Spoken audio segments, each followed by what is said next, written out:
మన swipe Wonderla toilet cleaning ను సులభంగా మార్చే powerful product Elim toilet cleaner.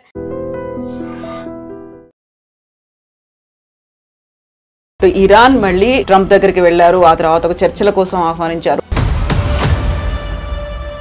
Trump చెప్పిన తర్వాత సీజ్ ఫైర్ అనేది, సీజ్ ఫైర్ కూడా ఇజ్రాయెల్ ఒప్పుకోలేదు. మళ్ళీ అటాక్స్ అనేవి చేస్తూ వచ్చాయి. సరే, ఇది ఆగిపోయింది కదా, నెక్స్ట్ ఏంటి? నథింగ్. నెక్స్ట్ టైం ఒక 2-3 నెలల దాకా ఏం కాదు. ఇజ్రాయెల్ వాళ్ళ లాసెస్ని రీకూప్ చేసుకుంటున్నారు. వాళ్ళ దగ్గర జరిగిన డ్యామేజ్ జరిగింది, సివిలియన్ ఏరియాస్లో చాలా జరిగింది డ్యామేజ్.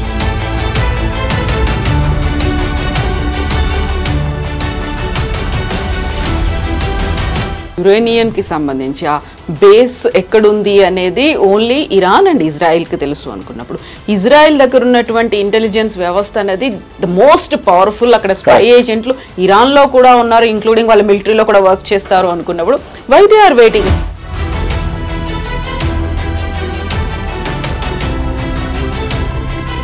ఇరాన్కి ఏంటంటే భయం. ఇజ్రాయెల్ వాళ్ళకి అమెరికా మీద అంత భయం లేదు, కానీ ఇజ్రాయెల్ మీద, ఇజ్రాయెల్ ఏం చేస్తారో మన అందరికి తెలుసు. వాళ్ళ మొత్తం మిలిటరీ లీడర్షిప్ని ఒకటే స్ట్రోక్లో కొట్టేశారు.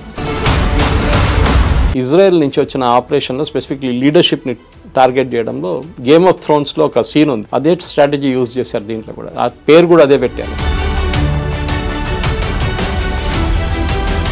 వీళ్ళ లొకేషన్ కనుక్కున్నారు, వీళ్ళందరూ ఒక మీటింగ్లో కూర్చొని కొట్టేశారు. అదే టైంలో న్యూక్లియర్ సైంటిస్ట్ అందరూ ఒక ప్లేస్లో కూర్చున్నారు, వాళ్ళని కొట్టేశారు.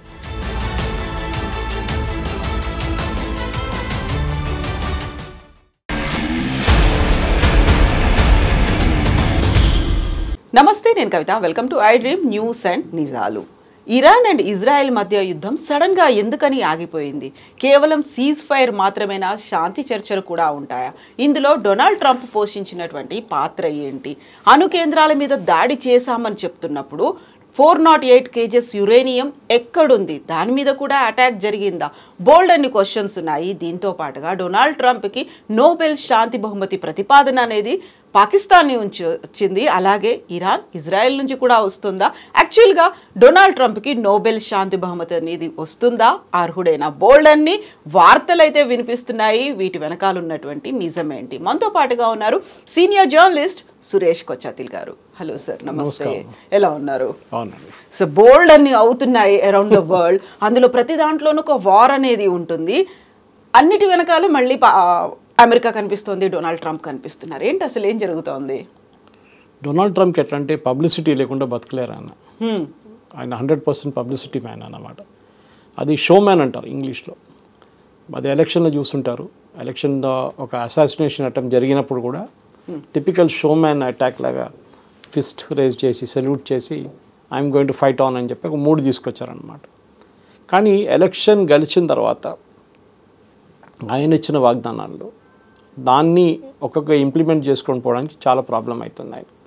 ఒకటి ట్రేడ్ డీల్స్. మన అందరికి తెలుసు, చైనాతో కానీ యూకేతో కానీ మిగతా రాష్ట్రం, ఈవెన్ మెక్సికో, కెనడా, వాళ్ళ దగ్గరున్న ఇద్దరు నేబర్స్కి మన దేశంతో కూడా టాక్స్ నడుస్తున్నాయి. కానీ అన్నిట్లో అంత ఫేవరబుల్గా లేరు. మెయిన్గా ట్రంప్ లాజిక్ ఏముండంటే మేక్ అమెరికా గ్రేట్ అగైన్ అనే కాన్సెప్ట్ తీసుకొచ్చారు, మాగా. దాంట్లో అంటే అమెరికాలో మ్యానుఫ్యాక్చరింగ్ బేస్ని రిటర్న్ తీసుకురావడం. బేసిక్లీ అంటే అమెరికాలో స్టీల్ ఫ్యాక్టరీల ముందు చాలా ఉండేది. స్టీల్ అనేది లీడింగ్ ప్రొడ్యూసర్ అమెరికా ఉండే. ఇప్పుడు అమెరికా దగ్గర ఒక్క కంపెనీ కూడా మర్యాదగా స్టీల్ ప్రొడ్యూసర్స్ ఒక్క కంపెనీ కూడా లేదు. అక్కడిక్కడ ఏదో చేసుకుంటున్నారు, కానీ స్టీల్ ప్రొడక్షన్ మొత్తం చైనాకి మారిపోయింది కంప్లీట్గా. కార్ మ్యానుఫ్యాక్చరింగ్ చాలా మటుకు యుఎస్ కార్ క్యాపిటల్గా ఉండే. చాలా మీరు 40-50 సంవత్సరాల ముందు తీసుకుంటే అక్కడి నుంచే కార్లన్నీ వచ్చేది ముందు. దాని తర్వాత జాపనీస్ వచ్చారు, కొరియన్స్ వచ్చారు, చైనీస్ వచ్చారు, మెక్సికన్ అండ్ కెనడా నుంచి పార్ట్స్ రావడం మొదలుపెట్టింది. యుఎస్ కార్ కంపెనీలకి కాస్ట్ అంటే వాళ్ళు ప్రొడ్యూస్ చేసే కార్కి విలువ ఎక్కువైపోయింది. ఎవరు కొనలేకపోతున్నారు. అదే టైంలో చైనాని తెచ్చుకుంటే మీరు డ్యూటీ వేస్తే కూడా ఇంకా చీప్ పడుతుంది వాళ్ళకి. ఎక్కడి నుంచి కొంటారు? న్యాచురలీ కన్స్యూమర్ చైనా కార్ తీసుకుంటారు, లేకుంటే ఈవెన్ మెక్సికన్ కార్ తీసుకుంటారు, కెనడా నుంచి వచ్చే కార్ కూడా తీసుకుంటారు. సో అమెరికాకి మ్యానుఫ్యాక్చరింగ్ రావట్లేదు. ట్రేడ్ డీల్స్ చేసుకుంటున్నారు, కరెక్ట్. ట్రేడ్ డీల్స్ ఏంటి? ఇండియా నుంచి పంపించే ఒక 30 ప్రోడక్ట్స్కి 5% ఉంటే వాళ్ళు మన వైపు కూడా 5% వేస్తారు. మనం 0% వేస్తే అక్కడి నుంచి కూడా 0% వేస్తారు. కానీ అమెరికా నుంచి వచ్చే ప్రోడక్ట్ని నేను ఎందుకు కొనాలి, అదొక కాన్సెప్ట్ వస్తుంది. ఇప్పుడు ఫార్మ్ ప్రోడక్ట్స్ ఉంది వాళ్ళది, మనం కార్న్ తీసుకుందాం, జొన్నలు. ప్రాబ్లం ఎక్కడ వస్తుందంటే ఈ కాస్ట్ ఆఫ్ ప్రొడక్షన్ వాళ్ళు చాలా ఎక్కువ అమెరికాలో. సో వాళ్ళు ఏం చేస్తారు, గవర్నమెంట్ సబ్సిడీ ఇస్తారు, మన దగ్గర కూడా ఇస్తారు. అమెరికా ఏం ఆర్గ్యూ చేస్తున్నా అంటే మీరు ఇండైరెక్ట్ సబ్సిడీ ఇస్తున్నాం, మేము డైరెక్ట్ సబ్సిడీ ఇస్తున్నాం. మీరేం చేస్తారు, నీళ్ళు ఫ్రీ ఇస్తున్నారు, కరెంటు ఫ్రీ ఇస్తున్నారు, దాని తర్వాత మినిమం సపోర్ట్ ప్రైస్ ఇస్తున్నారు, ఫర్టిలైజర్ ఫ్రీగా ఇస్తున్నారు. అన్నీ ఇచ్చిన తర్వాత కూడా మిగతా సబ్సిడీస్ కూడా ఇస్తున్నారు మీరు. మేము డైరెక్ట్ క్యాష్ ఇంత ప్రొడ్యూస్ చేస్తున్నాం, దాని మీద సబ్సిడీ ఇస్తున్నాం మేము, మా దగ్గర మిగతా ఫ్రీలు ఏం లేవు. సో సబ్సిడీ టు సబ్సిడీ కొట్టుకుంటున్నాం మనం. అదే ప్రాబ్లం చైనాతో ఉంది. చైనాలో చైనీస్ గవర్నమెంట్ అక్కడున్న కంపెనీలకి చాలా హెవీలీ సబ్సిడైజ్ చేస్తుంది. అది ల్యాండ్ ఉండొచ్చు, పవర్ ఉండొచ్చు, నీళ్ళు ఉండొచ్చు, మిగతా ల్యాండ్ ఏదైనా కానివ్వండి చాలా మట్టుకు డిస్కౌంట్ ఇస్తారు వాళ్ళు. ఇప్పుడు బీవైడీ లాంటి కంపెనీ తీసుకోండి, కార్ మ్యానుఫ్యాక్చరింగ్, వాళ్ళకు కూడా చాలా మటుకు ఇన్సెంటివ్స్ ఇచ్చారు. దాంతో ఏమైతే గవర్నమెంట్ సపోర్ట్ వచ్చినప్పుడు ఇమీడియట్గా కాస్ట్ పర్ కార్ తగ్గిపోతుంది, యూనిట్ కాస్ట్. వాళ్ళు ఈజీగా యూరోప్లో కానీ అమెరికాలో అమ్ముకుంటున్నారు. కానీ ఎన్ని రోజులు నడుస్తుంది? చైనీస్ డామినెన్స్ అనేది వాళ్ళని చూస్తారంటే ఫస్ట్ ఒక మార్కెట్కి వెళ్తారు, మొత్తం డామినేట్ చేసిన తర్వాత మార్కెట్ మొత్తం ధ్వంసం చేసిన తర్వాత వాళ్ళు ప్రైస్ లెక్కిస్తారు. అప్పుడు మిగతా కాంపిటీటర్స్ ఉండరు, ఎవరు ఉండరు. సో యూఎస్ కూడా అదే జరిగింది. కానీ ట్రంప్ ఏమంటున్నారంటే నేను వచ్చిన తర్వాత నేను మ్యానుఫ్యాక్చరింగ్ తీసుకొస్తాను, కానీ చేయలేకపోతున్నాను. సో ఆయనకి ఒక డైవర్షన్ కావాల్సి వచ్చింది. అంటే ఈ డీల్స్ నడుస్తుంది, ఇప్పుడు డీల్స్ సైన్ చేయకుండా డీల్స్తో ఏం రాదు ఆయనకి, మ్యానుఫ్యాక్చరింగ్ రాదు, కొన్ని బిజినెస్ కొన్ని రావచ్చు, 10% రావచ్చు అంతే. సో ఈ యుద్ధాలు మొదలైనవి. ఫస్ట్ రాగానే అన్నారు నేనుంటే యుక్రెయిన్ రష్యా యుద్ధం అసలు నడవదు, మొత్తం బంద్ చేసి పడేస్తా అన్నారు. నేను బైడెన్ ఉండే ఈ వారంతా మొదలైంది, నేను గిట్ట ఉంటుండే ఈ వారం అసలు మొదలు కూడా కాకుండేది. కానీ ఏం చేశారు, పుటిన్తో మాట్లాడారు 2-3 సార్లు, 2 hours 2 గంటల సేపు కూడా మాట్లాడారు, ఏం కాలేదు. పుటిన్ ఇంకా బాంబులు వేస్తున్నారు, యుక్రెయిన్ ఇటువైపు డ్రోన్లు కొడుతున్నారు, అన్నీ నడుస్తున్నాయి. దాని తర్వాత భారత్ పాకిస్తాన్కి వచ్చాం. భారత్ పాకిస్తాన్లో గొడవ నడిచినప్పుడు 4వ రోజు నేనే చేపించాను, నేనే ట్రేడ్ డీల్ చేపించాను అదని చెప్పి పెద్ద స్టేట్మెంట్ ఇచ్చారు. భారతదేశంతో ఒప్పందం చేయకపోతున్నా అని చెప్తున్నారు. ఇప్పుడు ఆల్రెడీ రెడీ అయింది, మేము బిగ్ డీల్ అనౌన్స్ చేయబోతున్నాం. పాకిస్తాన్తో ఏమైందండి? పాకిస్తాన్ ఏం అమ్ముతారు చెప్పండి? యూఎస్కి పాకిస్తాన్ అమ్మగలది ఏముంది? ఒక డ్రగ్స్ ఒకటే ఉంది, ఓపియం అమ్మొచ్చు, నెక్స్ట్ టెర్రరిజం అమ్మొచ్చు. ఈ 2 ప్రోడక్ట్స్ ఉన్నాయి వాళ్ళ దగ్గర. మన డీల్స్ అంటే ఇద్దరితో డీల్స్ ఉండాలి. మనం డీల్ చేసిన తర్వాత నేను వీళ్ళిద్దరిని ఒప్పందం చేసి సీజ్-ఫైర్ చేయించన్నారు. మనం ఎవరితో మాట్లాడలేదు, మన ఎవరితో అసలు ట్రంప్ సీన్కే రాలేదు అంటున్నారు. ట్రంప్ ఏంటంటే దీనికన్నా ముందు కూడా మీకు చెప్పాను ఒకసారి, ట్రాన్సాక్షనల్ మ్యాన్. నేను 100 రూపాయలు పెడితే నాకు ఎంత వస్తుంది? రియల్ ఎస్టేట్ అంతే. నేను 100 పెడితే నాకు 500 వస్తాయి, 300 వస్తాయి, 400 వస్తాయి. ఇది కూడా అంతే. ఆయన ఏమంటున్నాడు, నేను ఇంత ఎఫర్ట్ పెట్టినప్పుడు, నేను ఇన్ని పని చేసినప్పుడు నాకేమైనా కావాలి కదా, హిస్టరీలో ఎవరైనా గుర్తుపెట్టుకోవాలి కదా నన్ను. వచ్చిపోయింది ప్రెసిడెంట్ అని చెప్పకుండా జిమ్మీ కార్టర్ లాని, మన యాసిర్ అరాఫాత్ లాంటి వాళ్ళని ఆ టైంలో నోబెల్ ప్రైజ్ ఇచ్చారు వాళ్ళకి, నాకు కూడా ఎందుకు ఇవ్వకూడదు? హిస్టరీలో నిలిచిపోవాలి. డెఫినెట్ ఫుట్ నోట్లో ఉండాలి, అట్లీస్ట్ పైన హెడ్లైన్లో లేకుండా ఫుట్ నోట్లో అయినా ఉండాలి. డొనాల్డ్ ట్రంప్కి ఇట్లా నోబెల్ ప్రైజ్ వచ్చింది. ఆ టైంలో ఇస్సాక్ రబీన్ కానివ్వండి, మిగతా ఎవరైనా కానివ్వండి, యాసిర్ అరాఫాత్ కానీ, జిమ్మీ కార్టర్, ఇది నోబెల్ ప్రైజ్ వచ్చారు వాళ్ళకి. ఎందుకంటే ఆ టైంలో ఒక ఒప్పందం జరిగింది, ఆస్లో అకార్డ్ జరిగింది, ఒప్పందం వచ్చింది. కానీ ఇప్పుడు ఏం జరిగింది? ఇప్పుడు మీరు ఇజ్రాయెల్ వార్ చూస్తే, ఇజ్రాయెల్ పైన దాడి చేసింది first Hamas, October 7th kidnap చేసి 1200 మంది తీసుకెళ్ళిపోయారు, ఇంకా 1200 మందిని చంపారు ఇక్కడ. దాని తర్వాత మొదలైంది గొడవ. హమాస్ ఎవరు? Iran proxy. ఇరాన్ డబ్బు లేకుండా రేపు హమాస్ దుకాణం బంద్ అయిపోతుంది మొత్తం. వాళ్ళు మిసైల్స్ ఇస్తారు, డబ్బులు ఇస్తారు, దాంట్లో కూడా మ్యాన్ పవర్ కూడా సపోర్ట్ చేస్తారు వాళ్ళు. ఇదంతా చేసిన తర్వాత హమాస్ ఇజ్రాయెల్ మీద దాడులు మొదలుపెట్టాయి. అటువైపు నుంచి ఎప్పటి నుంచో హెజ్బుల్లా దాడులు చేస్తున్నాయి, ఇప్పుడు కాదు, 10-20 సంవత్సరాల నుంచి హెజ్బుల్లా కంటిన్యూస్గా ఇజ్రాయెల్ మీద దాడి చేస్తూనే వస్తున్నారు. హమాస్ కన్నా కొంచెం ఒక 30-40% ఎక్కువ టెక్నాలజికలీ కేపబుల్ ఉన్నారు హెజ్బుల్లా. హమాస్ అంత కేపబుల్ లేరు. దానికోసం హమాస్కి ఇచ్చే మిసైల్ చూడండి, చాలా చిన్న చిన్న మిసైల్స్ ఇస్తారు ఇరాన్. డౌట్ ఉంది వీళ్ళు ఫైర్ చేయగలరా లేదా అని చెప్పి. హెజ్బుల్లా అది కాదు, హెజ్బుల్లా హైలీ ట్రైన్డ్ ఫోర్స్ అన్నమాట. వీళ్ళంతా ఎవరు తీసుకొచ్చారు? ప్రాక్సీస్గా ఇరాన్ తీసుకొచ్చారు. లాస్ట్లో హూతీలు వాళ్ళు అక్కడ యమన్ ఒకవైపు క్యాప్చర్ చేసుకున్న తర్వాత యమన్లో వాళ్ళు కూర్చున్నారు. అప్పుడప్పుడు అక్కడ వెళ్తున్న బోట్ల మీద ఫైర్ చేస్తారు, షిప్ల మీద ఫైర్ చేస్తారు, అప్పుడప్పుడు ఇజ్రాయెల్ మీద కూడా చేస్తారు. వాళ్ళ దగ్గర మ్యానుఫ్యాక్చరింగ్ బేస్ లేదు, ఏం లేదు. వాళ్ళకు ఉన్నది only crude oil business. Iran నుంచి మిసైల్స్ వస్తుంది, ఆ మిసైల్తో వాళ్ళు వాడుకుంటారు. ఇప్పుడు వాళ్ళ దుకాణం కూడా బంద్ చేసేసారు. యూఎస్ కలిసి ఇజ్రాయెల్ కాకుండా ఎక్కువ యూఎస్ వాళ్ళు చేస్తున్నారు. సో ట్రంప్ ఇక్కడ ఏమైపోయిందంటే నోబడీ అయిపోయారు. నేను సంబడిగా ఉండాలి కదా, నా మాట యూక్రెయిన్లో వాళ్ళు జెలెన్స్కీ వినట్లేదు, ఇక్కడేమో పుటిన్ వినట్లేదు. భారతదేశం చెప్తే మోదీ అంటున్నారు నేను అసలు మీరు కలవడానికి కూడా రానని చెప్పి. ఎందుకంటే మీకు గుర్తుంటుంది G7కి వెళ్ళినప్పుడు G7 సమ్మిట్ నుంచి ఒకరోజు ముందే ట్రంప్ వచ్చేసారు, వెళ్ళిపోయారు. నేను అక్కడ వెళ్ళి మొత్తం సార్ట్అవుట్ చేసుకుంటా, ఏం జరగలేదు. ఆయన అక్కడ 2 రోజులు ఇంకా ఉంటుండే ఏం కాకపోతుండే, కానీ వెళ్ళారు పెద్ద పబ్లిసిటీ చూపించడానికి.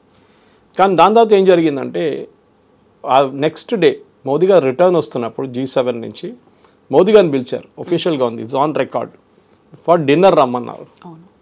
మోదీ గారు నేను రాను, నేను క్రొయేషియా వెళ్ళాలి, ఆల్రెడీ ఫిక్స్డ్ ఒక ప్రోగ్రామ్ ఉంది నాది, క్రొయేషియాకి వెళ్తున్నా చెప్పి. క్రొయేషియా అంటే ఇంత చిన్న కంట్రీ, మీరు ఇంత పెద్ద ఇంపార్టెన్స్ ఇస్తున్నారు, నా దగ్గరకు రండి అన్నారు. సారీ అని చెప్పారు. ఒక దేశంలో మనకు ఒక ఈగో అని చెప్పట్లేదు, హెల్దీ ఈగో ఉండాలి మనకి. ట్రంప్ పిలిస్తే ఏదో తిండిలేన మన యాసీం మునీర్ పోయినట్లు మనం వెళ్ళకూడదు. We should also have a price అనమాట. లేదు సారీ నేను రాలేను, నాకు ఇంకో ప్రోగ్రామ్ ఆల్రెడీ ఫిక్స్ అయి ఉంది, ఫినిష్ చేసి తర్వాత చూద్దాం. ఎందుకంటే యుద్ధంలో మీరు ఏం చేసిండ్రు, పాకిస్తాన్ సపోర్ట్ చేసిండ్రు. Pakistan is the great nation అన్నారు. పాకిస్తాన్ దగ్గర ఏముంది, అడుక్కొని తింటున్నారు వాళ్ళు. IMF లోన్ ఇస్తున్నారు, వాళ్ళకి మీరే ఇస్తున్నారు. IMFలో మీకే ఎక్కువ ఓటింగ్ స్ట్రెంగ్త్ ఉంది, 22% వాళ్ళకు ఉంది. ఇదన్నీ చేసినప్పుడు మేము మీతో ఎందుకు పెట్టుకోవాలి, మాకేం పోయిందంట. మా మార్కెట్ చాలా పెద్దది, ఏ కంట్రీ అయినా వచ్చి అమ్మొచ్చు మా దగ్గర. మీరు మాతోని ఒప్పందం చేయకపోతే ఇంకొకరితో ఒప్పందం చేసుకుంటాం మేము, సింపుల్. అది ఆల్రెడీ మనకు బ్రిటిష్ వాళ్ళతో FTA చేసుకున్నాం మనం, ఫ్రీ ట్రేడ్ అగ్రిమెంట్. అది కాకుండా ఇప్పుడు యూఎస్తో వస్తే కూడా యూఎస్తో ఓకే, నో ప్రాబ్లం. రేపు కెనడాతో వస్తే కెనడాతో చేసుకుందాం. కెనడా కూడా చూడండి, జస్టిన్ ట్రూడో ఉన్నప్పుడు మాట్లాడిన మాటలు కాదు ఇప్పుడున్న ప్రైమ్ మినిస్టర్ మాట్లాడుతుంది, చాలా డిఫరెంట్ ఉంది. మోదీ గారిని పిలిచారు G7కి. G7 కాకుండా ప్లస్ ఎక్స్ట్రా మెంబర్స్ ఉన్నారు, దాంట్లో మోదీ గారిని పిలిచారు. ఏం జరిగిందంటే భారతదేశం మీద ఉన్న ప్రెషర్ పెట్టలేకపోయి లాస్ట్లో ట్రంప్ ఇప్పుడు 3వసారి ఇజ్రాయెల్ ఇరాన్ నడిమిట్లో నేనే ఒప్పందం చేయించాను, నేనే సీజ్ ఫైర్ చేయించాను, నాకు నోబెల్ ప్రైజ్ కావాలని చెప్పి. దానికన్నా ముందు పాకిస్తాన్ రికమెండేషన్ లెటర్ తీసుకున్నారు.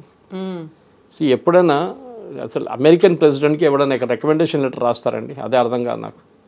ఆయనే is most powerful man in the world అంటారు, మీకెందుకండి రికమెండేషన్ లెటర్లు, అదే అర్థం కాదు. సో ఆ రికమెండేషన్ లెటర్ తీసుకుని ఏం చేసుకుంటారు, స్వీడిష్ వాళ్ళు అసలు దాన్ని అంగీకరించారు, అసలు వాళ్ళు పక్కన డస్ట్బిన్లో పడేస్తారు వాళ్ళు. సో ట్రంప్కి ఏంటంటే ఇప్పుడు రవాండా ఇంకేదో దేశం ఆఫ్రికాలో కొట్టుకున్నారంట, వాళ్ళని కూడా తీసుకొచ్చి ఒప్పందం చేపిస్తున్నారు వైట్ హౌస్లో. సో ఈ వాంట్స్ హిస్టరీలో నేను ఒక పీస్ మేకర్, అన్ని యుద్ధాలు నేనే ఆపానని చూపించడానికి ఆయన చేస్తున్న ఎఫర్ట్స్ అన్నమాట. ఎందుకంటే హోమ్ ఫ్రంట్లో చాలా పెద్ద దెబ్బతింటున్నాడు ఆయన. మేము చెప్పినట్లు మ్యానుఫ్యాక్చరింగ్ పెరగట్లేదు, స్టాక్ మార్కెట్ పెరిగింది న్యాచురల్. ఎందుకంటే ఇరాక్ వార్ స్టాప్ కాగానే, సీజ్ ఫైర్ రాగానే ఆయిల్ రేట్ పడిపోయింది, స్టాక్ మార్కెట్ పైకి వెళ్ళిపోయింది. కానీ స్టాక్ మార్కెట్ కాదు ఒక nation the real manufacturing power అంటే అది ఇప్పుడు కూడా చైనా దగ్గర ఉంది. చైనాతో ఒప్పందం చేసుకున్నారు. మొన్నదాకా చైనాకి మీద 265% డ్యూటీలు పెడతా అని చెప్పిన మనిషి చైనాతో ఒప్పందం చేసుకున్నారు. ఇరాన్ అంటున్నారు మా న్యూక్లియర్ ఫెసిలిటీస్ ఎక్కువ ఏం కొట్టలేలే, ఒక 2-3 నెలలు మాకు కొంచెం వెనకకి వెళ్ళిపోయాం, మళ్ళీ మేము రీకూప్ చేసుకుంటున్నాం. ఏం జరిగింది, ఈయననే మొదలుపెట్టిన యుద్ధం ఈయన్నే ఫినిష్ చేసి మళ్ళీ అదే నేను సీజ్ఫైర్ చేపిస్తా అంటున్నారా? మళ్ళీ B2తో ఎందుకు బాంబింగ్ చేపించారు మీరు? ఆ స్టెల్త్ బాంబర్లను ఎందుకు పంపించారు అక్కడికి? ఎందుకు అదే అందరూ అడుగుతున్నారు, ఎందుకు పంపించారు, ఇంత ఖర్చు చేసి ఎందుకు పంపించారు? మీకు ఆ యుద్ధం వద్దంటే మీరు అప్పుడే ఆపేసుకోవచ్చు. సరే న్యూక్లియర్ ఫెసిలిటీస్ని కొడతా అన్న, మీరు ఒకరికి వారం రోజు 14 రోజులు నోటీస్ ఇస్తే వాళ్ళు అన్నీ అక్కడే ఉంచుకుంటారా? ఎవరు ఉంచుకోరు. ఫోర్దోలో మనం చూసాం, వాళ్ళు న్యూక్లియర్ మౌంటైన్ కింద ఉంది, అది అక్కడ 400 నుంచి 500 ట్రక్కులు వచ్చి ఏదో చేస్తున్నారు ఒక 5-6 రోజులు. మట్టి తీసుకొస్తున్నారో మట్టి తీసుకెళ్ళిపోతున్నారో ఏం తెలియట్లేదు మనకి. శాటిలైట్ పిక్చర్స్ ఉంది అంటే ఏదో జరుగుతుంది. యురేనియం ఎక్కడ పోయిందో ఎవరికి తెలియదు. యురేనియం సెంట్రిఫ్యూజ్ మీద అటాక్ జరిగిందా, అది డెస్ట్రాయ్ అయిందో అది తెలియదు. ఎందుకంటే గ్రౌండ్ అసెస్మెంట్ జరగలేదు, ఇంకా డ్యామేజ్ అసెస్మెంట్ అంటాం, బ్యాటిల్ ఫీల్డ్ డ్యామేజ్, అది ఇంకా జరగలేదు. ఎందుకంటే శాటిలైట్ పిక్చర్స్తో మీకు ఇంతనే తెలుస్తుంది. ఇప్పుడు మనం క్లారిటీ మిస్ అవుతుంది అక్కడ. ఎందుకంటే మనం పాకిస్తాన్ మీద దాడి చేసాం, వాళ్ళ ఎయిర్ బేస్ మీద కొట్టని చెప్పి ప్రూఫ్ చూపించగలం మనం, కానీ ఇక్కడ ఆ ప్రూఫ్ లేదు. ఎందుకంటే ఇదంతా మౌంటైన్ కింద ఉంది, కొండ కింద ఉంది. ఇది మీరు దాని లోపల ఎవరిని పంపిస్తారు? ఎవరు వెళ్తారు? ఇజ్రాయెల్ వాళ్ళు వెళ్తారు, అమెరికన్స్ వెళ్ళరు. వాళ్ళకి భయం వెళ్ళడం అంటే. వాళ్ళ బుట్స్ ఆన్ ద గ్రౌండ్ ఎప్పుడు పెట్టరు వాళ్ళు. వాళ్ళు ఎయిర్ నుంచి కొడతారు, కానీ పెద్ద పెద్ద మాటలు అంటారు, కానీ వాళ్ళ సోల్జర్స్ని ఎప్పుడు కమిట్ చేయరు వాళ్ళు. ఆఫ్ఘనిస్తాన్లో కూడా చూడండి, వాళ్ళు సోల్జర్స్ని కమిట్ చేసిన దాంట్లో వాళ్ళు చాలామంది చనిపోయారు వాళ్ళ సోల్జర్స్. దాని తర్వాత వాళ్ళు ఎక్కడ కానీ సోల్జర్స్ని వాడరు, ఎయిర్ నుంచి కొడతారు, వాళ్ళ ఎయిర్క్రాఫ్ట్ యూజ్ చేసుకుంటారు, కానీ బూట్స్ ఆన్ ద గ్రౌండ్ అంటాం మన ఇంగ్లీష్లో, అది లేదు. సో ఇప్పుడు ఇంత అవుతోంది, మీరు చెప్పినట్టుగా 400-500 ట్రక్కులు తిరిగాయి అనుకున్నప్పుడు వాట్ అబౌట్ 408 కేజీల యురేనియం అక్కడ ఉంచారా, ట్రాన్స్ఫర్ చేశారా, అటాక్ అయిందా లేదా, అక్కడ సెస్మోగ్రఫీ ఏం చెప్తోంది, ట్రెమార్స్ ఉన్నాయా, వీటన్నిటికి సంబంధించి అఫీషియల్గా ఇన్ఫర్మేషన్ ఏమైనా వచ్చిందా ఇప్పటికి? మనం యురేనియంని ట్రక్లో తీసుకెళ్ళాము. It's very sensitive material, highly sensitive material, radioactive. దానికి కొన్ని కంటైనర్స్ ఉంటాయి, దానికి కొన్ని సేఫ్టీ పారామీటర్స్ ఉంటుంది. బహుశా ఇజ్రాయెల్ దాడి చేసిన టైం నుంచి మొదలుపెట్టినప్పుడు ఫస్ట్ వాళ్ళు ఇస్ఫహాన్ కొట్టారు, దానికన్నా ముందు మనం చూసాం తెహరాన్ యూనివర్సిటీ మీద కొట్టారు, ఈ ఫోర్దో ప్లాంట్ మీద కొట్టారు, నటాన్స్ పైన ఒక న్యూక్లియర్ రియాక్టర్ దాని మీద కొట్టారు, అండర్ గ్రౌండ్ కొట్టలేకపోయారు. అదే టైంలో ఇరాన్ డిసైడ్ చేసుకుని ఉంటారు, ఏ నేషన్ అయినా డిసైడ్ చేస్తారు, లుక్ ఇది రిస్క్ ఉంది, మా దగ్గర 480 కిలోగ్రాముల మా దగ్గర యురేనియం ఉంది, అది మనకు స్పెసిఫిక్ లొకేషన్లో ఉంది, ఈ లొకేషన్ మీద ఇజ్రాయెల్ లేకుంటే రేపు అమెరికా దాడి చేస్తారు, మనం ఇక్కడ పెట్టుకుంటే రిస్క్. అన్నీ తీసుకెళ్ళి మన ఇంకో చోట్ల పెడతారు, పెట్టారు, ఎందుకంటే కంటిన్యూస్గా ఇజ్రాయెల్ కానీ అమెరికా చూస్తున్నారు, వాచ్ చేస్తున్నారు. ఈ 400 ట్రక్ అని చెప్పింది వాళ్ళు కూడా చూశారు, కొత్తదేం కాదు అది.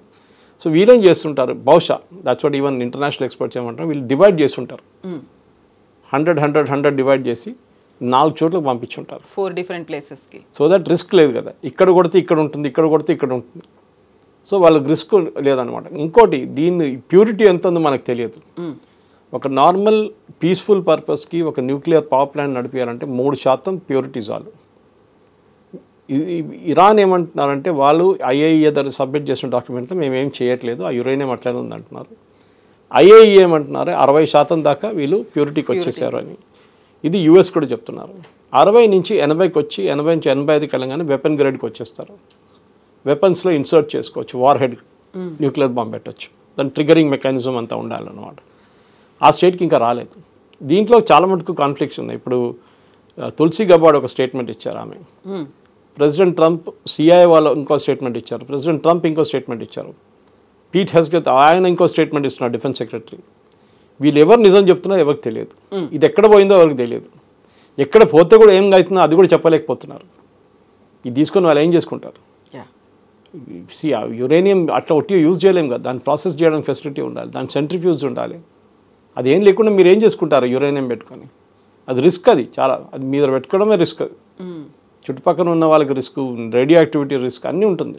రేపు దాని మీద బాంబింగ్ జరిగింది అనుకోండి, మట్టి చెర్నోబిల్ లాగా అయిపోతుంది, లేకుంటే ఫుకుషిమా లాగా అయిపోతుంది, జపాన్లో జరిగిన డిజాస్టర్ లాగా. సో ఇప్పుడు ఈ ఇష్యూలో ఏం జరిగి ఉంటుంది అంటారు? ఇప్పుడు ఇరాన్ మళ్ళీ ట్రంప్ దగ్గరికి వెళ్ళారు, ఆ తర్వాత ఒక చర్చల కోసం ఆహ్వానించారు, ఆ ట్రంప్ చెప్పిన తర్వాత సీజ్ ఫైర్ అనేది, సీజ్ ఫైర్ కూడా ఇజ్రాయెల్ ఒప్పుకోలేదు, మళ్ళీ అటాక్స్ అనేవి చేస్తూ వచ్చాయి. ఇప్పటికైతే కొంచెం టెంపరీగా ఒక పాజ్ బటన్ ప్రెస్ చేసి ఉంచారు అనుకున్నప్పుడు ఎన్పిటి సైన్ ఇరాన్ దాని నుంచి విత్డ్రా చేయబోతున్నారు. న్యూక్లియర్ నాన్ ప్రొలిఫరేషన్ ట్రీటీ నుంచి విత్డ్రా చేస్తున్నారు. వాళ్ళ మజ్లీస్ పాస్ చేశారు, వాళ్ళ ఇంకొక సెనెట్ ఉంది, వాళ్ళు అక్కడ పాస్ చేసిన తర్వాత అది విత్డ్రా చేసుకుంటారు. ఐఏతో మేము అస్సలు will not do any contract with them అని చెప్పేశారు, నో కోఆపరేషన్ విత్ ఐఏఐ. అట్లా అన్నప్పుడు దీన్ని ఎవరు ట్రాక్ చేస్తారు, ఈ యురేనియం యూసేజ్ ఎక్కడికి వెళ్తుంది? ఎందుకంటే ఈ యురేనియం చాలా మటుకు ప్రాసెస్ చేసే ఎక్విప్మెంట్ అంతా రష్యా దగ్గర నుంచి తెప్పించుకున్నారు, కొంచెం చైనా దగ్గర నుంచి తెప్పించుకున్నారు, కొంచెం నార్త్ కొరియా దగ్గర తెప్పించుకున్నారు ఇరాన్. సో ఈ ప్రాసెసింగ్ నెక్స్ట్ స్టెప్ మొదలు పెట్టాలంటే ఇంకెక్కడైనా ప్లేస్లో మొదలు పెట్టాల్సి వస్తుంది. ఈ 4 చోట్లు కాకుండా, దట్ ఈస్ ఇస్ఫహాన్ కానీ, తెహరాన్ యూనివర్సిటీ కానీ, నటాన్స్ కానీ, ఫోర్దో కానీ, 5వ 6వ ప్లేస్ ఉందా ఇరాన్ దగ్గర? ఎక్కడైనా సీక్రెట్గా పెట్టుకున్నారా? అక్కడికి ఇది మూవ్ చేశారా? అక్కడ మళ్ళీ ప్రాసెసింగ్ మొదలు పెట్టారా? ఎందుకంటే మనకు యురేనియం ఎక్కువ అక్కర్లేదు, న్యూక్లియర్ బాంబ్ 10 న్యూక్లియర్ బాంబ్ తయారు చేయాలంటే చాలా గ్రామ్స్లో చాలు మనకి, అంత తక్కువ క్వాంటిటీ చాలు. కానీ చేస్తున్నారా లేదని తెలియదు. సెంట్రిఫ్యూగ్స్ ఉందా హై, మళ్ళీ ప్యూరిఫై చేసి హై అని తీసుకెళ్ళడానికి? చాలా ప్రశ్నలు ఉన్నాయి. దీనికి ఆన్సర్స్ ఎక్కడ లేదు, ఎందుకంటే ఎవరి దగ్గర ట్రాకర్ లేదు. తెలిసింది ఇద్దరికే, ఒకటి ఇజ్రాయెల్కి, ఒకటి ఇరాన్కి. ఇజ్రాయెల్ చెప్పరు, వాళ్ళు చేస్తున్న పని చేసి చూపిస్తారు. ట్రంప్ అట్లా కాదు, ట్రంప్ మాట్లాడుతూనే ఉంటారు, నేను అది చేయబోతున్నాను, చేస్తాను, ఇప్పుడే చేస్తాను, కొడతాను అని చెప్పేసి. 2 వారాలు సమయం ఇచ్చి ఇరాన్కి 2 వారాల లోపల మీరు కంప్లై చేయండి, లేకుంటే నేను బాంబు వేస్తాను చెప్పిన మనిషి 2 రోజుల తర్వాత వెళ్ళి బాంబు వేసేసాను. అవును. సో ఇరాన్ ఏం చేశారు, ఇరాన్ ఎక్స్పెక్ట్ చేశారు, చేయలేదు. వాళ్ళు అనుకున్న మాకు ఇంకా 2 వారాలు నెలలు అనుకున్నారు, కానీ అంతే ఆ గ్యాప్ తీసుకొని బాంబు చేసేసారు B2 పెట్టి. కానీ ఈ బాంబ్ చేయడం ఎక్కువ మనం చూసాం యూఎస్ ఇంటెలిజెన్స్ బ్రీఫింగ్లో కానీ హౌస్ కమిటీ బ్రీఫింగ్స్లో ఒక డివైడెడ్ ఒపీనియన్. ఎంత డ్యామేజ్ జరిగింది, డ్యామేజ్ అసెస్మెంట్ ఎంత ఉంది, మీరు టైం ఎంత ఇచ్చారు. మన దగ్గర చాలామంది అన్నారు ఆపోజిషన్ లీడర్స్, మనం 14 రోజులు ఎందుకు తీసుకున్నాం ఆపరేషన్ సింధూర్లో, నెక్స్ట్ డే అటాక్ చేయొచ్చు కదా అన్నారు. నెక్స్ట్ డే అటాక్ చేయలేము, ఎందుకంటే మనం ఎక్కడ కొడుతున్నాం అని చెప్పలేదు వాళ్ళకి. ఇంకా మనం టెర్రర్ క్యాంప్స్ మీద కొడుతున్నాం అనేది జరిగిన తర్వాత వాళ్ళకి తెలిసింది, కొట్టామని చెప్పి మనం ఇన్ఫార్మ్ చేసాం వాళ్ళని. That's as per international protocol. మేము మిమ్మల్ని కొట్టలేదు, మీ టెర్రర్ క్యాంప్స్ని కొట్టామని చెప్పి మా స్పోక్స్ పర్సన్ కూడా చాలా క్లియర్గా చెప్పారు. కానీ పాకిస్తాన్ ఏం చేశారు, మన మీద దాడి చేశారు. యుఎస్ కూడా అంతే. ఇప్పుడు ఇజ్రాయెల్ అండ్ ఇరాన్ కొట్టుకున్నప్పుడు యుఎస్ ఎందుకు వచ్చారు, ఎందుకంటే ఇజ్రాయెల్ చెప్పారంటే బంకర్ బస్టర్ తీసుకొచ్చి మీరు ఆ నటాన్స్ కానివ్వండి, నటాన్స్ బేస్మెంట్లో ఇంకోటి మెయిన్గా ఫర్దోలో బేస్మెంట్ కొట్టండి, అది మౌంటైన్ కింద ఉంది, అది కొట్టండి అని. సరే కొట్టారనుకోండి, ఏమైంది దాని తర్వాత? అది వాళ్ళు ఇచ్చేస్తారు, రావట్లేదు బయటికి ఇన్ఫర్మేషన్ ఎందుకు చెప్పాలి, అది చెప్పారు. ఇరాన్ చెప్పారు, అసలు ఎవరు చెప్పారు. ఈవెన్ ఇజ్రాయెల్ కూడా చూడండి, వాళ్ళ దగ్గర జరిగిన డ్యామేజ్ చాలా మటుకు సివిలియన్ డ్యామేజ్ చాలా జరిగింది ఈసారి. హాస్పిటల్స్ మీద కూడా, హాస్పిటల్ మీద అదే బయట చెప్పరు. అక్కడక్కడ ఫోటోలు వీడియోలు కనిపిస్తాయి కానీ మీకు నంబర్స్ ఎప్పుడు చెప్పరు. ఇంతమంది చనిపోయారు, ఇంతమంది గాయపడ్డారు, ఆ డీటెయిల్స్ ఎప్పుడు ఇవ్వరు వాళ్ళు. సో ఆ డీటెయిల్స్ వాళ్ళ దగ్గర ఉంచుకుంటారు. That is the trade secret అన్నమాట. ఇప్పుడు కూడా చూడండి, ఇరాన్ ఏమంటున్నారు, ప్రెసిడెంట్ ట్రంప్ చెప్పినంత లేదులే, అంతే జరగలేదు. సరే ఏం జరిగింది అది చెప్పండి, అది చెప్పట్లేదు. సో ఆబ్వియస్లీ ఆ ఇంగ్లీష్ అంటే slip between the cup and the lip అంటారు. ఏదో ఒక ప్లేస్లో డ్యామేజ్ జరిగింది, there is no doubt. Fraction of సెకండ్స్లోనే అయిపోయింది. ఏం జరిగింది అనేది ఎవరికి తెలియదు. దాని damage assessment on the ground ఎవరికి తెలియదు. ఐఏఈ ఉంటే తెలిసిపోతుండే, వాళ్ళు పంపించేశారు ఇరాన్, మీకు సంబంధం లేదని చెప్పి. నెక్స్ట్ ఇజ్రాయెల్, వాళ్ళ physical boots on the ground కమాండోస్ని దింపి చెక్ చేయాలంటే అది పెద్ద పని. యుఎస్ వాళ్ళ రిమోట్ కంట్రోల్ ఎయిర్క్రాఫ్ట్ని చెక్ చేసుకోవచ్చు. ఎయిర్ సుపీరియారిటీ ఉందంటున్నారు, అట్లంటే మీరు ప్లేన్లు పంపించి చెక్ చేసుకోవచ్చు ఏదైనా యురేనియం డిశ్చార్జ్ నడుస్తుందా అనేది. మోస్ట్లీ కొండ కింద ఉన్న దాంట్లో అక్కడే ఉండిపోతుంది యురేనియం లీకేజ్ ఏమైనా ఉంటే. దాని రెండు రీజన్స్ అక్కడ పెట్టిన దానికి. ఒకటి సేఫ్టీ, సెక్యూరిటీ. ఇజ్రాయెల్ అటాక్ చేస్తే మేము అమెరికా అటాక్ చేస్తే కూడా చాలా డిఫికల్ట్ ఉంది. రెండోది ఫిజికల్ సేఫ్టీ. అది ఎక్స్పోజ్ అయింది అనుకోండి, లేకుంటే యురేనియం మీద లీక్ అయితే అక్కడే కంటైన్ అయిపోతుంది అదే ఏరియాలో. మీరు సిమెంట్ వేసేసి బంద్ చేసేస్తే అయిపోతుంది. నెక్స్ట్ మీరు 1000 సంవత్సరాలు 2000 సంవత్సరాలు అక్కడ వెళ్ళారు దాని దగ్గరికి, కానీ పోనీయండి అక్కడ ఉండిపోయింది కదా అది. దాని చుట్టుపక్కల మనుషులు ఎవరు లేరు, జనావాసాలు లేవు, నీళ్లు పొల్యూషన్ జరగదు అసలు. వర్షం వస్తే నీళ్ళు చెరువులకు వెళ్ళిపోతే చెరువు నుంచి మళ్ళీ ఆ ప్రాబ్లం లేదు వీళ్ళకి. సో ఓవరాల్ మనం చూస్తే ట్రంప్కి బేసిక్లీ ఒక వరల్డ్స్ పోలీస్మెన్ అంటారు యుఎస్ని ఎప్పుడు. He wants to show that we're the world's policemen again. దాంట్లో రష్యా వినట్లేదు, యుక్రెయిన్ వినట్లేదు అని చెప్పిందట. పాకిస్తాన్ ఎందుకు విన్నారంటే వాళ్ళకి న్యూక్లియర్ వెపన్స్ గురించి ఒక భయం ఉండే, భారతదేశం దాన్ని కొడతారో అని. అది కొడితే పాకిస్తాన్ రేపు ఇంకా నెక్స్ట్ వార్కి అసలు ఏం చేయలేరు. మూడోది పాకిస్తాన్ డబ్బులు కావాలండే, అది ఇచ్చారు యుఎన్ నుంచి అండ్ ఐఎంఎఫ్ నుంచి. మెయిన్లీ ఇప్పుడు జరగబోయేది, ఇప్పుడు చాలామంది అడుగుతున్నారు, సరే ఇది ఆగిపోయింది కదా, నెక్స్ట్ ఏంటి, what next? Nothing next actually. ఎందుకంటే ఒక 2-3 నెలల దాకా ఏం కాదు. ఇజ్రాయెల్ వాళ్ళ లాసెస్ని రీకూప్ చేసుకుంటున్నారు. వాళ్ళ దగ్గర జరిగిన డ్యామేజ్ జరిగింది, సివిలియన్ ఏరియాస్లో చాలా జరిగింది డ్యామేజ్. చాలామంది చనిపోయారు, బిల్డింగ్స్ డ్యామేజ్ అయింది, అంతా రీబిల్డ్ చేయాల్సి వస్తుంది. అదే టైంలో ఇరాన్ ఏం చేయబోతుందో చూస్తుంటారు యుఎస్ కూడా. మళ్ళీ వీళ్ళు న్యూక్లియర్ ఎన్రిచ్మెంట్ మొదలు పెట్టారనుకోండి, మళ్ళీ దాడి అవుతుంది. జరగదు, వాళ్ళు అక్కడే ఉన్నారంటే ఎన్ని నెలల దాకా, 2 నెలలు 3 నెలల దాకా ఉంటారు. దాని తర్వాత మళ్ళీ మొదలు పెడతారు వాళ్ళు, ఎందుకంటే వాళ్ళ సర్వైవల్ దాని మీద ఉంది. ఇప్పుడు Israel does not have a right to exist అని చెప్పిన దాంట్లో ఇరాన్ ఏమంటున్నారంటే మా దగ్గర న్యూక్లియర్ బాంబు ఉంటే ఇజ్రాయెల్ ఫినిష్ చేసి పడేస్తాం, 2 నిమిషాలు పని మాకంటున్నారు. ఇజ్రాయెల్ దగ్గర కూడా న్యూక్లియర్ వెపన్స్ ఉందని అందరికి తెలుసు, కానీ వాళ్ళు ఎప్పుడు ఇవాళ దాకా అక్నాలెడ్జ్ చేయలేదు. నా దగ్గర ఉందని చెప్పలేదు ఎప్పుడు. భారతదేశం లాగా కాదు, పాకిస్తాన్ లాగా కాదు. సో డెఫినెట్గా ఇంట్రెస్టింగ్ ఏంటంటే ఇది మన భారతదేశం పాకిస్తాన్కి ఆపరేషన్ సింధూర్లో పాస్ ఎట్లా ప్రెస్ చేసాం మోదీ గారు, అదే పాస్ ఇప్పుడు ఇజ్రాయెల్కి ఇరాన్కి నడిపిట్లో నడుస్తుంది అన్నమాట. ఏ రోజు అక్కడున్న ఖమేనీ గారికి పిచ్చి పట్టేస్తుందో తెలియదు. మళ్ళీ అట్లా జరిగింది అనుకుంటే మళ్ళీ ఇజ్రాయెల్ మీద దాడులు జరుగుతుంది, ఇజ్రాయెల్ మీద ఉన్న ఫిజికల్ అటాక్స్ జరుగుతుంది, అండ్ దాంతోపాటు ఇజ్రాయెల్ రియాక్ట్ అవుతారు, దాంతో మళ్ళీ మొదలవుతుంది. నెతన్యాహు పొజిషన్ కొంచెం వీక్ ఉంది, ఎందుకంటే ఆయనకి లీగల్గా ఒక కేసు నడుస్తుంది కోర్టులో, దాన్ని కూడా ట్రంప్ సపోర్ట్ చేశారు. ఆలోచించండి. అమెరికన్ ప్రెసిడెంట్ చెప్తున్నారు ఇజ్రాయలీ కోర్టు దగ్గర, ఈ కేసు అంతా కొట్టిపడండి, ఇదేం కేసు అంటున్నారు. ఎందుకంటే ట్రంప్ కూడా ఇదే సిచ్యువేషన్ ఫేస్ చేశారు లాస్ట్ ఎలక్షన్ ముందు. ఆయన మీద కూడా చాలా కేసులు ఉండే, డెమోక్రాటిక్ వాళ్ళు వేసింది. అట్లాంటి కేసు అంటున్నారు ట్రంప్ ఇది కూడా. సరే, ఇంకొక కంట్రీలో ఇంకొక కోర్టులో మనం కామెంట్ చేయకూడదు, అది వాళ్ళ ప్రాసెస్ నడవనేయండి. అట్లా మనం కూడా అంతే. భారతదేశం ఆలోచించండి, మన పొజిషన్. మనం ఇవాళ దాకా హమాస్ని టెర్రరిస్ట్ ఆర్గనైజేషన్గా అంగీకరించలేదు ఇంకా. We still don't call them as terrorist group. ఎందుకు? అది అట్లనే ఉందంటే ఎప్పటి నుంచో పిఎల్ఓ టైం నుంచో నడుస్తుంది. అది పిఎల్ఓ ఎప్పుడో పోయిందో కదరా బాబు. పిఎల్ఓ పోయి మళ్ళీ అక్కడ పాలెస్టీన్ అథారిటీ వచ్చింది. అథారిటీ లేదు గాజాలో, వెస్ట్ బ్యాంక్ వైపు ఉంది, హమాస్ కంట్రోల్ చేస్తున్నారు. సో ఓవరాల్గా చూస్తే మీరు ఇప్పుడున్న లోకంలోని ఈ పొజిషన్లో ట్రంప్ నేటోకి వెళ్ళిన తర్వాత కూడా అక్కడ కూడా ఏం చేయలేకపోయారు ఎక్కువ. చాలా మంచిగా మాట్లాడారు, జీడిపి పెంచారు అన్ని కంట్రీస్ది, డిఫెన్స్ స్పెండింగ్ మీద 5% అని పెట్టమన్నారు. అందరూ ఆయుధాలు కొంటారు అమెరికా దగ్గర అనుకుంటున్నారు, కానీ జరగదు. ఏదో 10% 20% కొంటారు, కానీ వాళ్ళు పెంచిన మొత్తం ట్యాక్స్ రెవెన్యూస్ మీకు రావు. అమెరికా డిపెండ్ అవుతున్న మ్యానుఫ్యాక్చరింగ్ కూడా జరగదు. భారతదేశం లాంటి దేశం తీసుకుని మనం ఇప్పుడు ఆత్మనిర్భర్ గురించి మ్యానుఫ్యాక్చరింగ్ గురించి మాట్లాడుతున్నాము. మన దగ్గర ఉన్న మ్యానుఫ్యాక్చరింగ్ ఇప్పుడు మిసైల్, నిన్న కూడా ఒక మిసైల్ డెవలప్ అయింది. ఆక్మా గురించి మాట్లాడుతున్నాం, ఎయిర్క్రాఫ్ట్, రఫాల్ది షెల్ ఇంజిన్స్ హైదరాబాద్ తయారు చేయబోతున్నారు, షెల్ కంప్లీట్గా. దాన్ని చూస్తే ఏమవుతుందంటే ఓవరాల్ పిక్చర్ ట్రంప్కి ఒక లీడర్షిప్ పొజిషన్ డినై చేయడంలో మోదీ గారు లాంటి లీడర్స్ కూడా చాలా ఇంపార్టెంట్. ఏం చెప్పకుండా చేసే పని, పెద్ద స్టేట్మెంట్ ఏమి ఇవ్వలేదు, ట్రంప్ ఇదని చెప్పి ఎక్కడ తిట్టలేదు. ఇదంతా వీళ్ళు చేస్తుంటారు కదా, పుటిన్ కానీ జెలెన్స్కీ కానీ మిగతా వాళ్ళందరూ ట్రంప్ని తిడుతూనే ఉంటారు, ఈవెన్ ఇంక్లూడింగ్ ఇరాన్. కానీ భారతదేశం ట్రంప్ క్రిటిసైజ్ చేయలేదు. అక్కడిక్కడ లీడర్లు చేస్తుంటారు, కానీ యాజ్ అన్ అఫీషియల్ పొజిషన్ మన ఏం చెప్పట్లేదు వాళ్ళు, యూఆర్ కీపింగ్ క్వైట్ అన్నమాట. ఇప్పుడు మీరు ఒక మాట అన్నారు, యురేనియంకి సంబంధించి ఆ బేస్ ఎక్కడుంది అనేది ఓన్లీ ఇరాన్ అండ్ ఇజ్రాయిల్కి తెలుసు అనుకున్నప్పుడు, ఇజ్రాయెల్ దగ్గర ఉన్నటువంటి ఇంటెలిజెన్స్ వ్యవస్థ అనేది ద మోస్ట్ పవర్ఫుల్. అక్కడ స్పై ఏజెంట్లు ఇరాన్లో కూడా ఉన్నారు, ఇంక్లూడింగ్ వాళ్ళ మిలిటరీలో కూడా వర్క్ చేస్తారు అనుకున్నప్పుడు వై దే ఆర్ వెయిటింగ్? మనకి వాళ్ళు కూడా ఒక సరైన సమయం వస్తుంది అనే దాంట్లోనే ఆ పాజ్ బటన్ని అలాగే ప్రెస్ చేసి ఉంచారా? ఇరాన్కి ఏంటంటే భయం, ఇజ్రాయెల్ వాళ్ళకి అమెరికా మీద అంత భయం లేదు, కానీ ఇజ్రాయెల్ ఏం చేస్తారో మన అందరికి తెలుసు. వాళ్ళు మొత్తం మిలిటరీ లీడర్షిప్ని ఒకటే స్ట్రోక్లో కొట్టేశారు.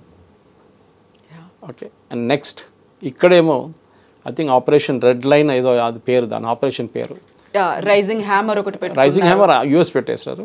రెడ్ లైన్ ఇదేం జరిగిందంటే మన ఇజ్రాయెల్ నుంచి వచ్చిన ఆపరేషన్లో స్పెసిఫిక్లీ లీడర్షిప్ని టార్గెట్ చేయడంలో గేమ్ ఆఫ్ థ్రోన్స్లో ఒక సీన్ ఉంది. ఒక బ్రైడ్ వాళ్ళ ఫ్యామిలీ, బ్రైడ్ గ్రూప్ని మొత్తం ఆ ఫ్యామిలీని కొట్టేస్తారు, కంప్లీట్గా ఫినిష్ చేసేస్తారు. అదే స్ట్రాటజీ యూజ్ చేశారు దీంట్లో కూడా, ఆ పేరు కూడా అదే పెట్టారు. సో బేసిక్లీ వాళ్ళని మీరు చెప్పినట్ల మొసాడ్ వీళ్ళ లొకేషన్ కనుక్కున్నారు, వీళ్ళందరూ ఒక మీటింగ్లో కూర్చొని కొట్టేశారు. అదే టైంలో న్యూక్లియర్ సైంటిస్ట్ అందరూ ఒక ప్లేస్లో కూర్చున్నారు, వాళ్ళని కొట్టేశారు. ఈ మీటింగ్ ఎవరో ఇప్పుడు చెప్తున్నారు ఏంటంటే ఈ లీడర్షిప్ మీటింగ్ ఎవరు కాల్ చేశారో ఎవరికి తెలియదు, బహుశా ఇజ్రాయెలే కాల్ చేస్తుంటారు ఆ మీటింగ్. వీరెవరో ఫోన్ చేశారని చెప్పి పేజర్ అటాక్ మన అందరికి తెలుసు ఎట్లా చేశారు. Same type of strategy. So ఇజ్రాయెల్కి యురేనియం ఎక్కడ ఉందో ఎందుకు తెలుసు అంటే we have been watching Iran continuously. America అట్లా కాదు, ఇప్పుడు బాంబ్ కొట్టేసారు అయిపోయింది అంతా వెళ్ళి రిలాక్స్ చేసుకుంటున్నారు. ఇజ్రాయెల్ అంటే వాళ్ళకి ఎగ్జిస్టెన్షియల్ థ్రెట్ ఉంది. ఎందుకంటే ఇజ్రాయెల్ లాంటి దేశం ఏమంటున్నారంటే, ఖమేనీ ఏమంటున్నారు, Israel has no right to exist, Israel ఉండకూడదు.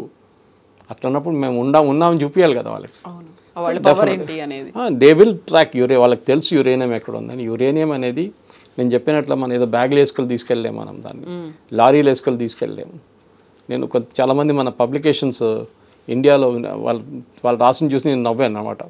లారీలో తీసుకెళ్లారు అని చెప్పి 400 లారీలు వచ్చిన దాంట్లో యురేనియం 230 కిలోలు అంటే ఒక పెద్ద క్వాంటిటీ ఏం కాదు, 40 లారీలు అక్కర్లేదు దానికి.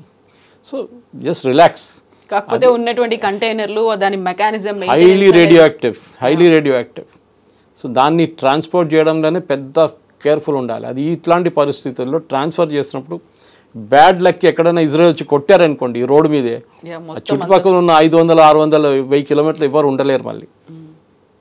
So nobody will take that risk. So ఏదో చేస్తుంటారు, అది మనకు తెలియదు. ఇరాన్తోని నెగోషియేట్ చేసి బాబు చేయకు అని చెప్తే వాళ్ళు వినరు. ఐఏఈని తీసుకొస్తే అది కూడా వాళ్ళు వినరు ఇప్పుడు. ఎందుకంటే దీనికన్నా ముందు అట్లీస్ట్ ఐఏఈ మాట వినరు. వాళ్ళు కెమెరా పెట్టారు, వాళ్ళు లిజనింగ్ సౌండ్స్ పెట్టారు, అన్నీ చేశారు వాళ్ళు. ఇప్పుడు అది కూడా చేయలేకపోతారు. ఎవరి మీద నమ్మకం లేదు ఎవరికి ఇప్పుడు, అది problem.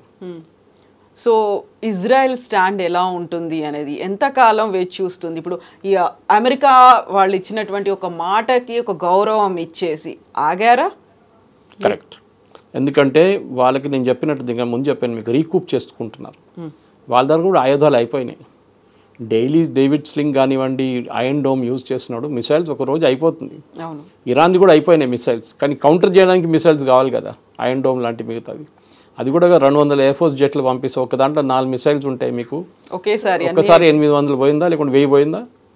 So you need to recoup, manufacturing చేయాలి, యూఎస్ నుంచి తెప్పించుకోవాలి, ఇండియా నుంచి తెప్పించుకోవాలి. ఇండియా కూడా మ్యానుఫ్యాక్చర్ కానీ బయట చెప్పరు వాళ్ళు ఇండియా. సో ఇట్లాంటి పరిస్థితుల్లో ఒక బ్రేక్ తీసుకుంటే ఇద్దరికి అడ్వాంటేజ్. ఇరాన్కి ఏంటంటే ఏం డ్యామేజ్ జరిగింది చెక్ చేసి మనం నెక్స్ట్ ఇప్పుడు మళ్ళీ రీప్రాసెసింగ్ స్టార్ట్ చేయాలన్నా వద్దు, మనకి ఇప్పుడు చేస్తే మళ్ళీ వాళ్ళు వచ్చి ఇంకోసారి కొడతారు, వీ విల్ రిలాక్స్. మా దగ్గర ఉన్న యూరియానే మనం ఏం చేసాం చెప్పక్కర్లేదు, మళ్ళీ ఎక్కడైనా ప్రాసెస్ చేయాలంటే చేసుకోవచ్చు. ఏమనంటే మేము పీస్ఫుల్ పర్పస్ చేసుకుంటా అంటారు. సో కానీ ఇజ్రాయెల్ ఏం చేస్తారంటే they are waiting for next attack from Hezbollah or Hamas. ఒక పెద్ద అటాక్ జరిగిందనుకోండి, ఆ ఎక్స్క్యూజ్ తీసుకొని వాళ్ళు ఇరాన్ని కొడతారు. కానీ ట్రంప్ ఉన్నదాకా, ఇప్పుడు ట్రంప్ అట్లీస్ట్ నెక్స్ట్ 6 నెలల దాకా పక్క ఉంటారు కదా, ఎట్లయినా 4 సంవత్సరాలు ఉంది ఇంకా ఆయనకి. కానీ ట్రంప్ ఇజ్రాయెల్ మీద ఉన్న పట్టు ఎంత ఉందని తెలిసిపోతుంది దీంతో. చాలా మటుకు కొంచెం వీకెన్ అయింది అది. ఇజ్రాయెల్ అనౌన్స్ చేసిన తర్వాత కూడా వాళ్ళు 200 ఎకరాలు మళ్ళీ పంపించారు ఇరాన్కి బాంబ్ చేయడానికి. ట్రంప్కి ఆల్మోస్ట్ పిచ్చి పట్టేస్తుంది, use the very bad language, F language use చేశారు ఆయన. They don't know what the doing అని చెప్పేశారు ఆయన. సో ఆ పరిస్థితికి వచ్చేస్తుంది, అంటే నా మాట వినట్లేదు వీరెవరు, ఏంటిది అని. సో ఇజ్రాయెల్ కూడా దే ఆర్ వెయిటింగ్, రేపు ఇరాన్ ఏం అనౌన్స్ చేస్తారంటే మా యురేనియం ప్రొడక్షన్ మళ్ళీ మొదలు పెడతా అంటే అప్పుడు అమెరికా ప్యానిక్ అవుతుంది.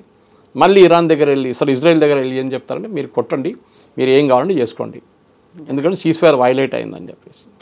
దానికి వెయిట్ చేస్తాం. ఒక మిసైల్ ఎక్కడ పోయింది అనుకోండి, ఒక మిసైల్ ఇక్కడ వస్తే సీజ్ ఫైర్ ఇస్ అవుట్, మళ్ళీ యుద్ధం మొదలు కావు. కానీ దానికి కొంచెం రీకూప్ చేసుకొని వీళ్ళ ఎయిర్ ఫోర్స్ పైలట్స్ కానివ్వండి మిగతా అందరికి రెస్ట్ ఇచ్చి 2-3 వారాలు రెస్ట్ తీసుకొని మళ్ళీ వచ్చి కొట్టడం ఉంటుంది. ఎందుకంటే హిస్టరీ నుంచి 1948 నుంచి ఈ యుద్ధం నడుస్తుంది.